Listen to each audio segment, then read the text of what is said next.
Let's get right into it. Number 10. Sleeping inside an animal carcass for warmth. You've seen that movie where the guy survives a blizzard by sleeping inside a dead horse. Sounds cozy, like nature's sleeping bag. But this survival tip is more likely to turn you into a horror movie victim than save your life. When an animal dies, that carcass becomes a bacterial party house faster than you can say sepsis. Within hours of death, bacteria in the animal's gut start multiplying like crazy. These aren't your friendly yogurt bacteria. We're talking about the kind that can give you infections that would make medieval plagues look like a common cold. And these bacteria produce gases as they feast on the dead tissue. So that cozy animal sleeping bag is basically a giant microbial hotbox pumping out toxic gases. Imagine the worst porta potty you've ever encountered, then multiply that by 1,000. The temperature inside might feel warm at first, but that warmth is literally the heat of decomposition. It's like cuddling up to a compost pile that's actively trying to poison you. And if you're in a survival situation where you're considering this option, you're probably already weak and cold. Your immune system isn't at peak performance. You're serving yourself up on a platter to every nasty pathogen in that carcass. Then there's the predators. You know what attracts hungry wolves and bears more than a dead animal? A dead animal with a living snack tucked inside. It's like DoorDash for carnivores, and you're the combo meal. So what should you do instead? Focus on actual survival skills like building a shelter or starting a fire. It's not as dramatic, but it's a lot less likely to turn you into a cautionary tale. Just because something worked in a movie doesn't mean it'll work in real life. Number 9. Building a shelter in a dry riverbed. So you're lost in the wilderness, and you spot this perfect little dry riverbed. It's like nature's version of a cozy basement apartment. Nice high walls for wind protection, smooth sandy bottom, maybe even some overhanging rocks for a roof. Looks perfect. It's not. This is basically nature's version of playing Russian roulette with a fully loaded gun. Dry riverbeds are like that friend who seems super chill until they suddenly snap. One minute it's bone dry, the next minute you're caught in nature's version of a blender. Flash floods don't care if it hasn't rained where you are. They care about what's happening miles away, upstream. It could be bright and sunny where you are, while a storm you can't even see is sending a wall of water your way. It's a tsunami of mud, rocks, and debris, moving faster than you can run. Imagine trying to outrun a freight train made of water while you're half asleep in your sleeping bag. These floods can happen so fast, there's often no warning. One survivor described hearing what sounded like distant thunder. By the time he realized it was actually the roar of incoming water, he barely made it out alive. And the scariest part is, flash floods don't need much rain to get going. Just 1 inch of rain over a large area can create a deadly flood in minutes. Instead, look for high ground, preferably with a good view of the surrounding area. If you see any debris stuck in trees or bushes above your head,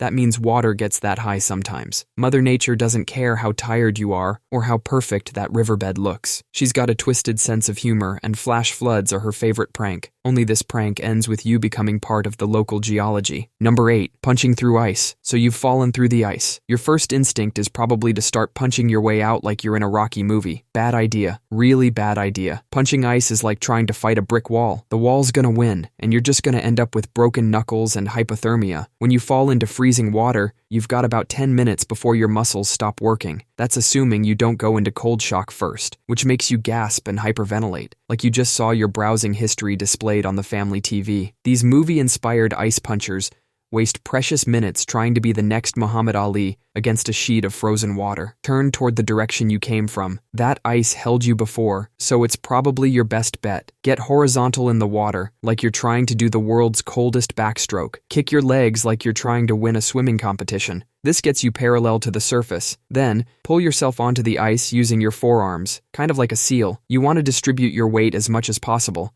Think less dramatic movie rescue and more awkward belly flop. Once you're on the ice, don't stand up like you just want to fight. Roll away from the hole like a log until you reach solid ice. Yeah, it looks ridiculous, but looking cool isn't really a priority when you're fighting hypothermia. People actually try the punching method because they saw it in some survival show. These shows never mention that the hero probably has a rescue team just off camera, ready with hot chocolate and warm blankets. Number 7. The salty soak of sepsis. You're at the beach, you scrape your knee on some rocks, and your friend says, "Hey, just rinse it in the ocean. Salt water's good for wounds." Wrong. Dead wrong. The ocean isn't some magical healing pool. It's basically bacteria soup with a pinch of salt. Sure, salt water can help clean wounds, but ocean water is like trying to clean your cut with the water from the bottom of a dumpster. Vibrio vulnificus is swimming around in there. Scientists call it a flesh-eating bacteria, which is exactly as pleasant as it sounds. This little monster loves nothing more than an open wound. It's like you're ringing the dinner bell for it, and once it gets in, it moves fast. We're talking hours, not days. Your small scrape can turn into a life-threatening infection before you've even finished building your sandcastle. The ocean has about 10 million viruses in every drop of water. That's more viruses in one drop than there are people in New York City. Instead, keep some clean water and a first aid kit with you. Clean the wound properly with drinking water, apply some actual antiseptic, and cover it up. The ocean is where fish poop. You wouldn't wash a cut in a fish toilet. Number 6. Desert disrobing. So you're lost in the desert. The sun is beating down, and you think, maybe I should strip down to cool off. Well, congratulations. You've just volunteered for the world's worst barbecue, and you're the main course. Sure, we take off layers when we're hot, but the desert isn't your average summer day at the beach. The sun in the desert is basically a giant cosmic microwave set to human jerky. Your clothes aren't just there for style points. They're your personal portable shade system, like having a tiny umbrella for every inch of your body. Those loose-fitting clothes create an air barrier between your skin and the sun. Without them, you're basically a human solar panel, except instead of generating electricity, you're generating regret. You'll actually dehydrate faster without clothes. Your sweat evaporates so quickly in the desert that you won't even feel it happening. It's like someone's secretly replacing your body water with desert air, and you won't notice until it's too late. Those mummies they find in the desert? That's just Dave, who thought his shirt was making him too hot. The Bedouins, who've lived in deserts for thousands of years, don't wear those long robes because they're fashion icons. They wear them because they know the secret. In the desert, less clothing equals more problems, so unless your goal is to become the world's crispiest human, keep your clothes on. Think of them as your personal force field against the sun's death rays. Number 5. The food first fallacy. You're lost in the wilderness. Your stomach is growling. Most people immediately start looking for berries or trying to catch fish. Big mistake. Here's a dark little fact. Many people who die in survival situations still have food in their backpacks. They died from exposure or dehydration while carrying granola bars and beef jerky. They had food, but food wasn't what they needed. This is the rule of threes. You can survive 3 minutes without air, 3 hours without shelter in harsh conditions, 3 days without water, and 3 weeks without food. So when you're running around trying to figure out which berries won't poison you, you're actually wasting precious energy on your lowest priority. The human body is actually pretty amazing at dealing with hunger. Your fat stores can keep you alive for weeks, but dehydration is a quick trip to the forever box. Hunting or foraging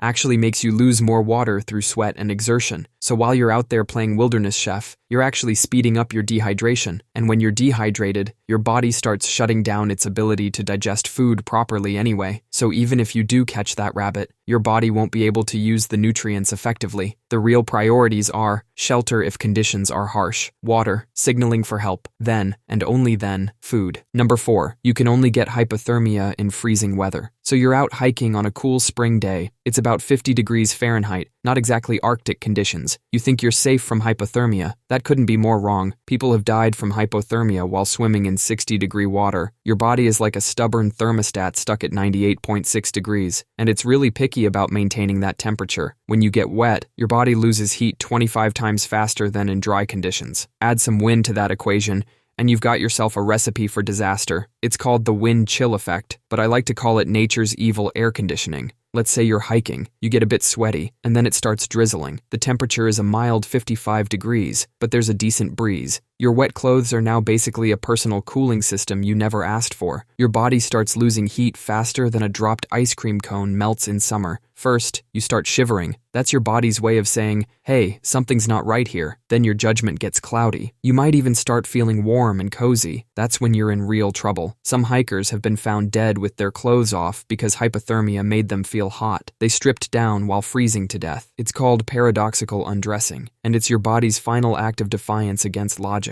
Number 3. The Animal Den Bunkmate. You're stuck in the middle of nowhere, it's getting dark, and you spot what looks like a cozy, empty den. You're thinking, sweet, nature's Airbnb Airbnb. That empty den probably isn't empty at all. Most predators are nocturnal, which means they're out hunting while you're looking at their bedroom thinking it's vacant. It's like walking into someone's house just because they're at work, except this homeowner has fangs and doesn't believe in calling the police. And even if it looks abandoned, there's a good chance Mama Bear or Wolf is just out grabbing takeout for the kids. Many dens are nurseries, so now you're not just a home invader, you're the creepy stranger hanging out in a baby's room. I don't care what species you are, that's not going to end well when Mom gets home. Bears can smell you from over 1 mile away, so while you're getting comfy in their cave, they already know there's an unwanted houseguest. And unlike your passive-aggressive roommate, they're not going to leave sticky notes about respecting personal space. They're going to express their feelings with teeth and claws. Even if by some miracle the den is truly abandoned, it's probably full of parasites, fleas, and other nasty surprises. It's basically nature's version of a 1-star motel,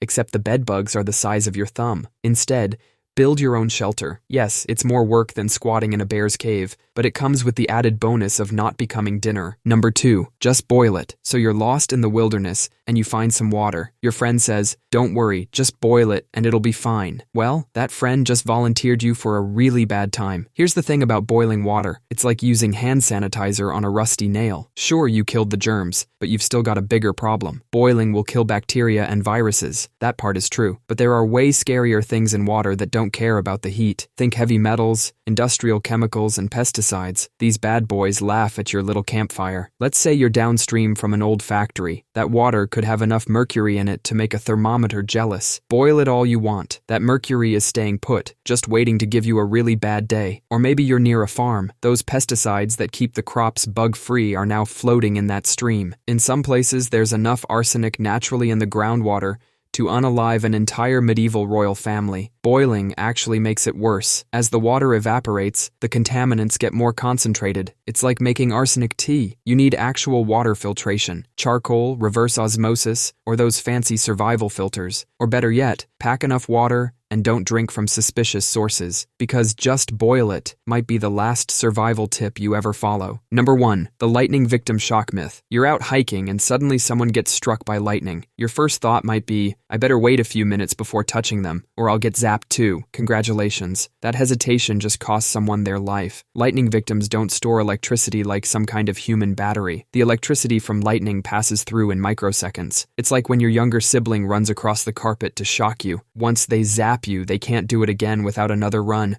But this myth is so widespread that people actually stand around watching someone die because they're afraid of getting shocked. It's like watching someone drown because you think water is contagious. The real danger isn't leftover electricity. It's that lightning often stops the heart. Every second you waste doing the "is it safe" dance is a second their brain isn't getting oxygen. Some survival experts still teach this myth. They'll tell you to wait several minutes, poke the victim with a stick first, or wear rubber gloves. Meanwhile, the victim's brain cells are dying faster than my hope for humanity. You need to start CPR immediately. Lightning victims have one of the highest survival rates of any cardiac arrest, but only if someone helps them right away. So don't hesitate. You can't get shocked, and you're their only chance. That's all for today. I'll be making similar videos in the future. Subscribe to see them.